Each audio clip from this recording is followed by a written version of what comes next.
Hi guys, welcome back to All Ruby, where I talk all things motherhood, eco products, filmmaking, and anything that's on my mind. Today I'm going to be talking about my IVF journey. So if you would like to see more videos like this, please hit subscribe and I'll keep making them for you. In 2018, I started documenting my IVF journey publicly in my Instagram story. So I'm going to roll those highlights now, and then I'm going to chat to you about my overall fertility journey experience after that.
Hiding behind the van. Hiding behind the van. Burgerpalooza.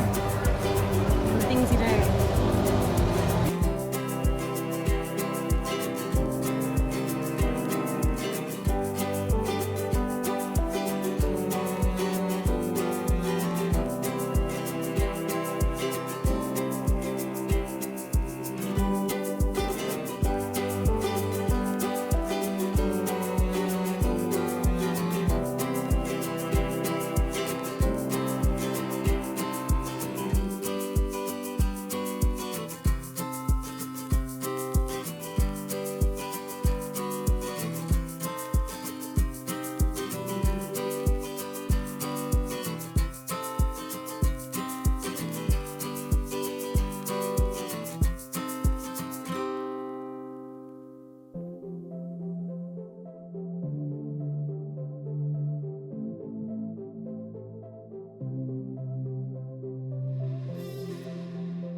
close this door, Eli?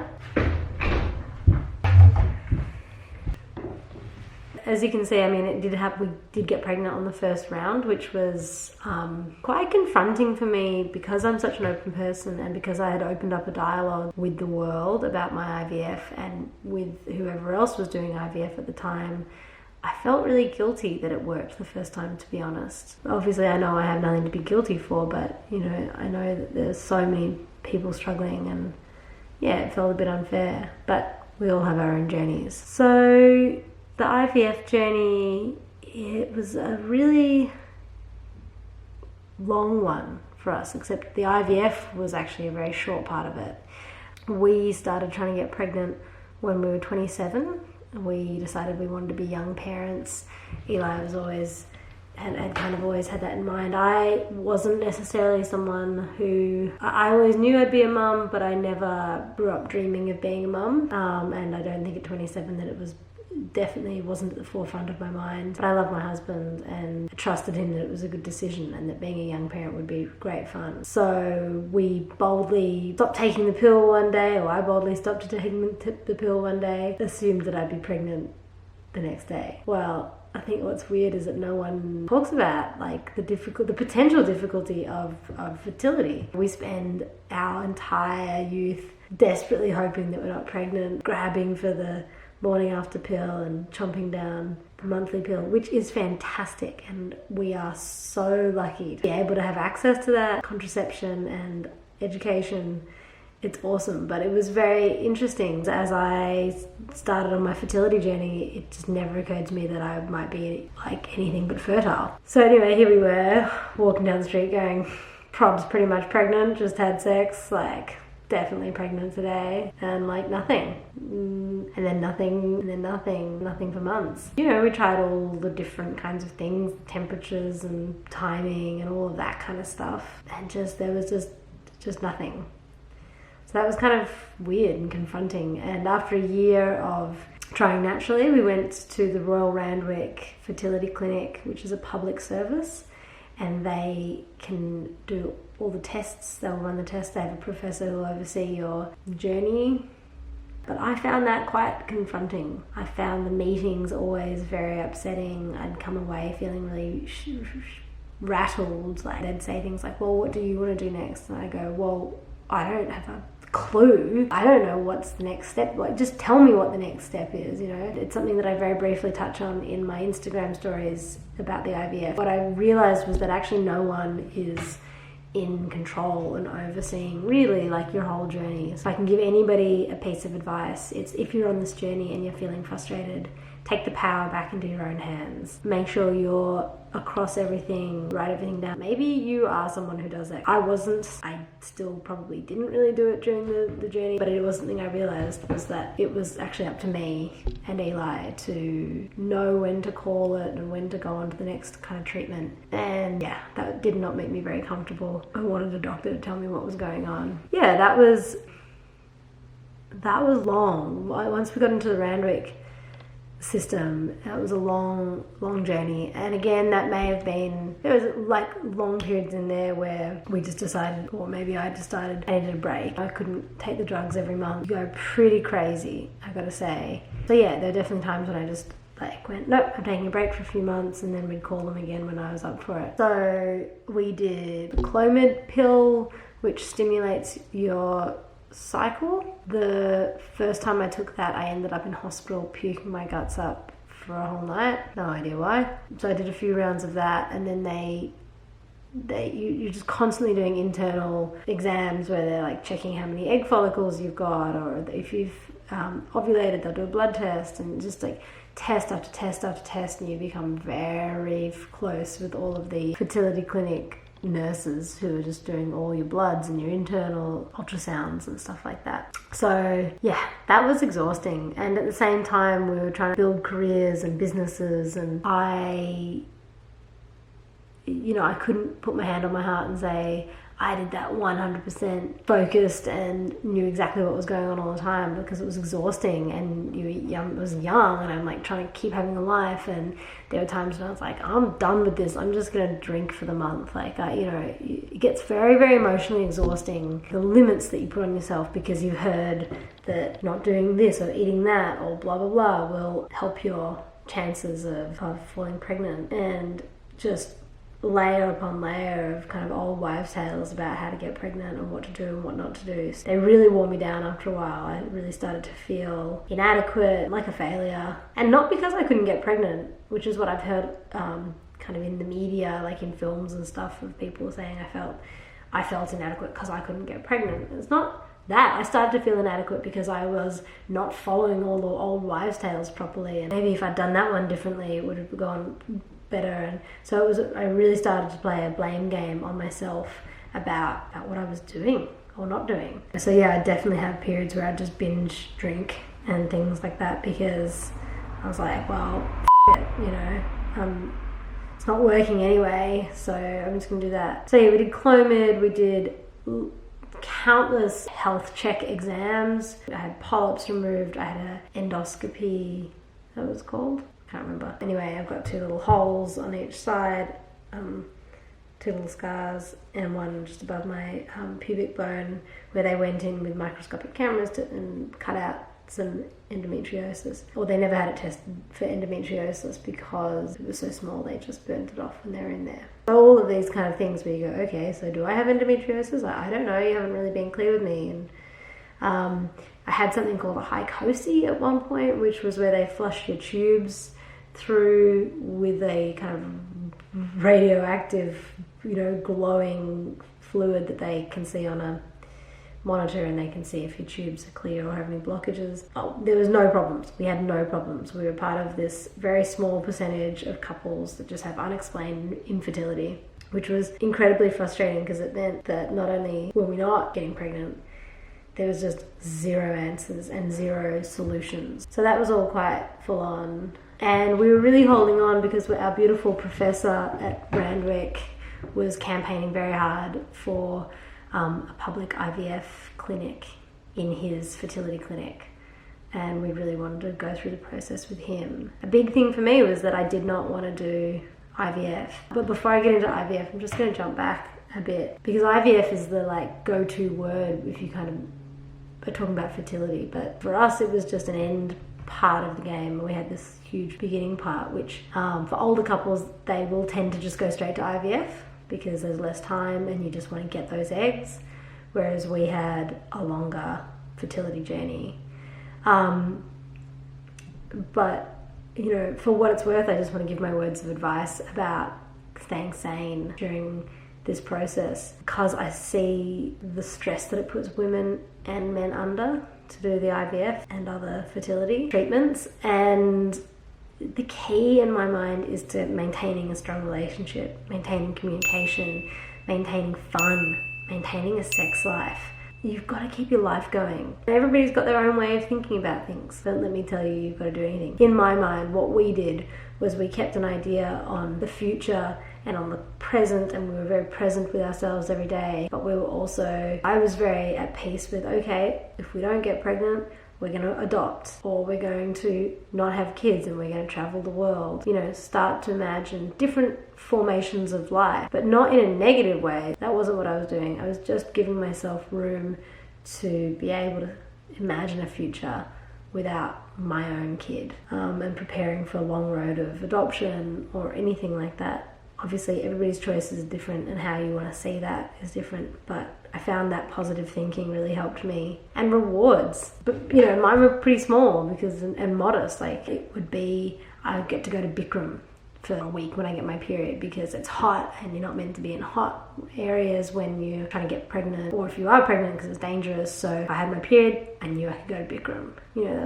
That for me was a really great reward in lieu of the pregnancy every month. Now, as I said, it's a tiny reward and it doesn't mean anything, but it keeps you going, keeping your sanity. And I think that keeping your sanity is really important, because if you get that baby, you want to have a beautiful home to bring it to. You don't want a broken home that's been torn apart by this desire to have the baby, because the baby is not going to solve everything. A baby makes everything harder, makes everything more complicated. So you have to get through the fertility journey. You want to stay sane for your future baby, or for your future self. Without your baby, you owe it to yourself.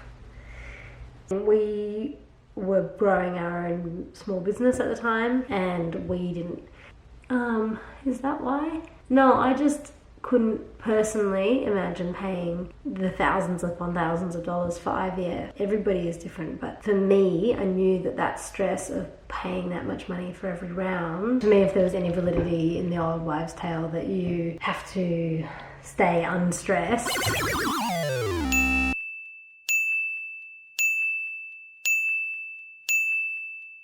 yeah, the idea of spending that much money just wasn't for me. Anyway, I was really lucky because around the time that I didn't mention, we did IUI, which is, I can't remember what it stands for. I'll pop it in.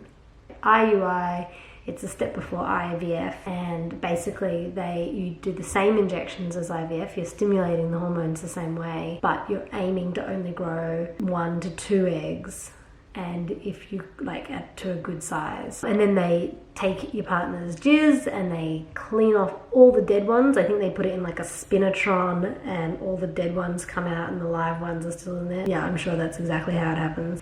Anyway, then they put them in a petri dish together and they have at them, right? No, they don't. That's not what happens at all. They don't put them in a petri dish. That's IVF. Anyway, what they do is it's a turkey baster. This is what people talk about when they talk about the turkey baster. So then they just stick it in this long tube thing and stick it up you, and then you lie there for 15 minutes. So unromantic. If you've ovulated in your egg let down, I have no technical terms, by the way. I am not an expert, I'm just giving you my experience. If you've had 3 eggs grow to a good mature size, they will cancel that round, and highly, on their watch, they say you cannot have sex because we can't risk you having triplets, because that risks any or all of them fertilizing, even though you kind of sitting there going, well, I've been so infertile up till now, I don't imagine that these guys are gonna fertilize, but whatever. So I had a cancelled round, and that was really heartbreaking, because you go through all of the drugs, all of the tests, the internal tests, the blood tests, and then you get to the kind of moment of truth, and they measure it, and you've got 3, and they cancel it.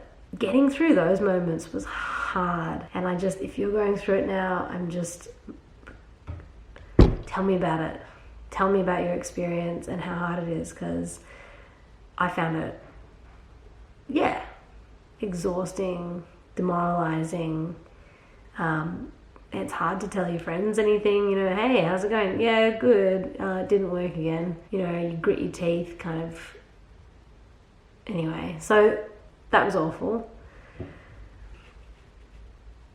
Anyway, so that's IUI. We'd done a bunch of IUIs, the Clomid before that, and I think there was something in the middle. I can't remember. Maybe just more tests. Anyway, we were kind of coming towards the IVF, but I just did not want to do it. And my dad was saying things like, well, you could spend that kind of money in a lot worse ways, which is true, but it just wasn't for me. But luckily, my mum found, through her doctor, her GP, she was told about this new clinic, which is only a few years old. So we're in 2020 now, and I think it's been going 5 or 6 years. And it used to be called Primary IVF. It's now called Adora Fertility, and that's in Sydney on George Street. And that is a publicly funded IVF clinic, and you're only out of pocket for some really minor things like the IVF drugs and the anaesthetist on the day of the egg harvest and the storing of the eggs. So I think they're the only things that you're mainly out of pocket on. I now believe that there are other hospitals offering public IVF, but that's since I've had Scout. So I think that's I have heard about Liverpool Hospital offering one, and my professor in Randwick may have gotten it up by now. I'm not entirely sure, but I'll do a bit of research and see if I can put up the information in the description below as well. What I'm trying to say is they're around. They're not totally free, but they are the same medicine. They're amazing doctors. You know, so for example, my doctor who was running the fertility clinic at Randwick, he also worked at IVF Australia. So you're getting literally the same doctor. Amazing. When you go private, I didn't do it, so I'm not sure what you're missing out on. I'm pretty sure you're missing out on a consistency of care. You would be seeing the same doctor a lot and a much nicer place to go to that, you know, there's probably a lot of really nice things about it that we didn't get, but we're a bit slapdash. Happy to just go in, see the doctor I need to once, see the nurses, just get on with it in that sense. I'm not judging anybody who goes private. If that's for you, like however you get there, it's totally your journey, because the journey is not whether you're paying for it or not. The journey is the injections, the disappointment, it's the recovery from the surgeries, the 2-week wait. It's all of these awful things. I don't know, I use the word awful, but you know, they're just life. They're like what we have to go through. So I was going to give some advice about a few things, like the injections. If you're worried about them, I was shit scared when I started doing the injections. It took me half an hour the first time. You have to show the nurse that you can do it yourself, and you have a test dummy piece of rubber and you stab it in and you go, okay, cool. And then she says, okay, here's a fresh needle and you have to stab yourself, and you're not allowed to leave here until you've done it yourself. It's this needle that's like this big and it just looks just gigantic. Anyway, so I sat there, and you grab a bit of your flesh, like you grab some of your tummy and then you have to stab it in there. And I sat there with Eli and the nurse for, I'm not kidding you, like half an hour. So you just take your time, ladies. You just, until you're ready, you just sit there and consider that needle. But what I can tell you from the other side is that it actually slides in like butter. Like it goes in. I got so good at it, sometimes I do it out of interest, just hold it next to my skin and just kind of watch it slide in. Like it's just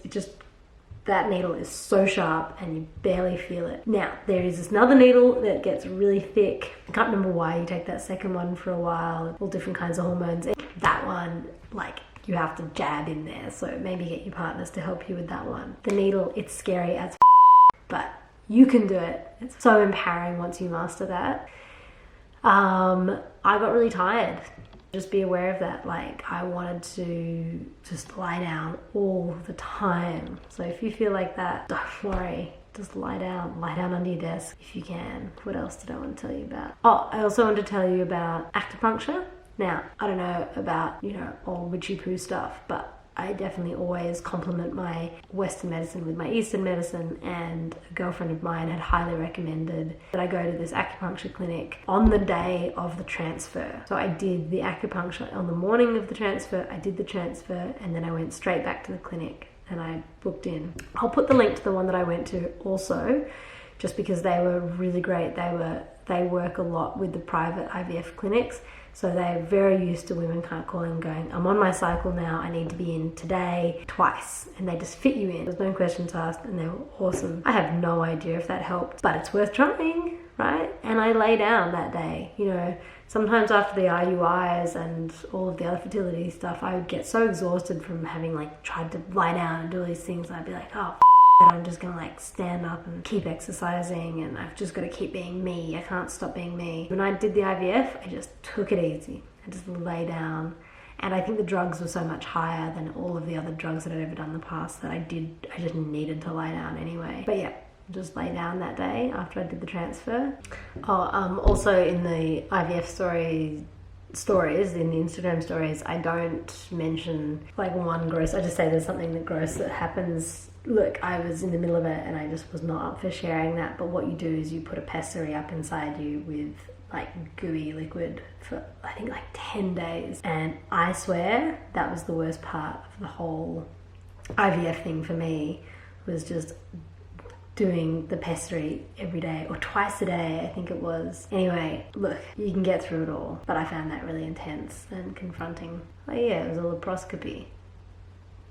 The laparoscopy was where they cut me open to check for endometriosis. So anyway, ladies and guys who are watching this and doing their IVF journey or considering their IVF journey, you rock.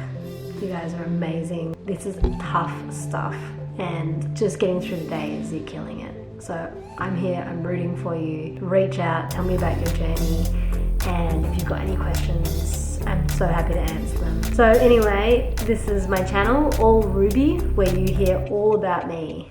I'm pretty open and there's not much I'm not going to tell you. If you want to keep on this journey with me, hit subscribe. I'm going to put up all different kinds of videos about fertility, pregnancy, being a mom, eco products, because I like the design of eco products and I like to make sure they work. No point buying something if you can throw it out, right? So anyway, if you like this video, hit subscribe and like, and I'll see you in the next video.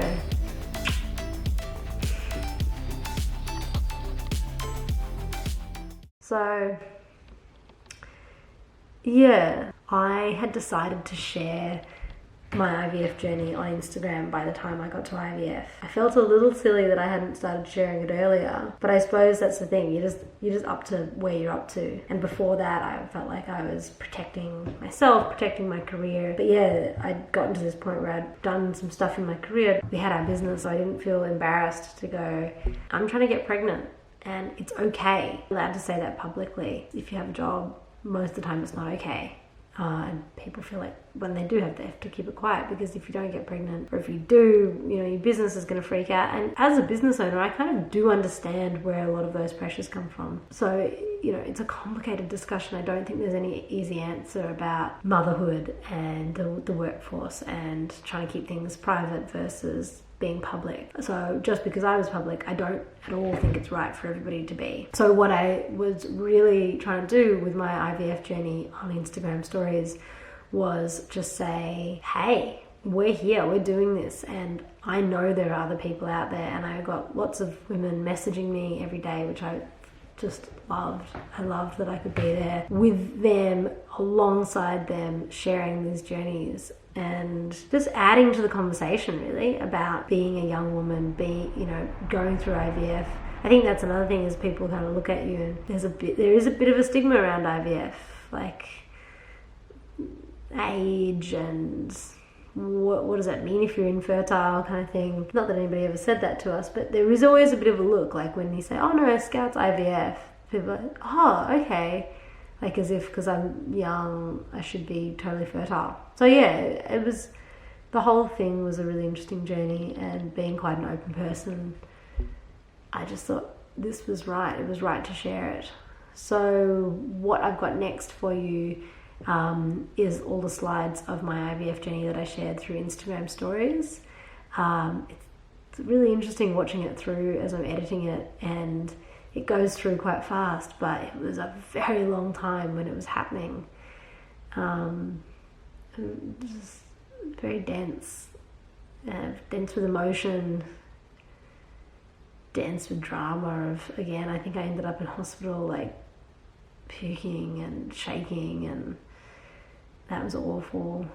And the 2-week wait, that is enough to break up couples and really test them. So I just want to be here for that conversation with you. If you want to send me a DM or put a comment down, start the conversation about IVF. Where are you on the journey? How has it affected you? How have you been able to get through it? How have you been able to find positives in your life and keep going? Yeah, I'd just really like to hear from you.